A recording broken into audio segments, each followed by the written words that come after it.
പ്രേക്ഷകർ ഏറെ ആവേശത്തോടെ കാത്തിരിക്കുന്ന ചിത്രമാണ് ഫഹദ് ഫാസിലും വടിവേലുവും പ്രധാന വേഷങ്ങളിലെത്തുന്ന മാരീഷൻ. ഇപ്പോഴത്തെ ചിത്രത്തിന്റെ ഫഹദിന്റെ കഥാപാത്രത്തെ പരിചയപ്പെടുത്തുന്ന ഗാനം പുറത്തുവിട്ടിരിക്കുകയാണ് അണിയറ പ്രവർത്തകർ. ഫഫ സോങ് എന്നാണ് ഗാനത്തിന് പേരിട്ടിരിക്കുന്നത്. ഈ ലിറിക്കൽ വീഡിയോ ഇതിനോടകം തന്നെ പ്രേക്ഷകർ ഏറ്റെടുത്തു. മലയാളത്തിൽ ഇതുവരെ ഫഫയുടെ പേരിൽ പാട്ടൊന്നും വന്നില്ലല്ലോ എന്നാണ് ഇതിന് പിന്നാലെ ആരാധകരുടെ ചോദ്യം.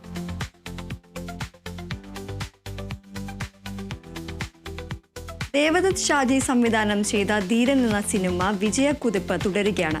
ചിയേഴ്സ് എന്റർടൈൻമെന്റ്സിന്റെ ബാനറിൽ ലക്ഷ്മി വാര്യരും ഗണേഷ് മേനോനും ചേർന്നാണ് നിർമ്മാണം. പ്രേക്ഷക പിന്തുണയോടെ മുന്നേറുന്ന സിനിമ സിംഗിൾ സ്ക്രീനിലും മൾട്ടിപ്ലെക്സിലും ഹൗസ്ഫുൾ ഷോകളുമായി മുന്നേറുകയാണ്. ഹാസ്യത്തിന് ഏറെ പ്രാധാന്യം നൽകുന്ന ചിത്രത്തിൽ ആദ്യ അവസാനം വരെ പ്രേക്ഷകരെ ചിരിപ്പിക്കുന്ന രീതിയിലൂടെയാണ് അവതരിപ്പിച്ചിരിക്കുന്നത്.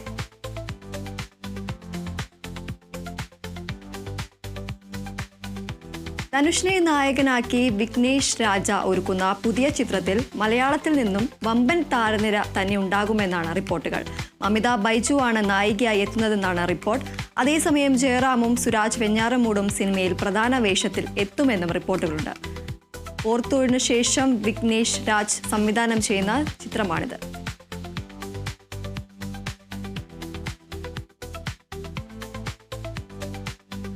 ഇന്ത്യയിൽ അരങ്ങേറ്റം കുറിക്കാനൊരുങ്ങി സായി പല്ലവി. നടിയുടെ ആദ്യ ബോളിവുഡ് ചിത്രം റിലീസിനൊരുങ്ങുന്നു. ഏക് ദിൻ എന്ന പേരിട്ടിരിക്കുന്ന ചിത്രത്തിൽ അമീർ ഖാന്റെ മകൻ ജുനൈദ് ഖാനാണ് നായകൻ. അമീർ ഖാൻ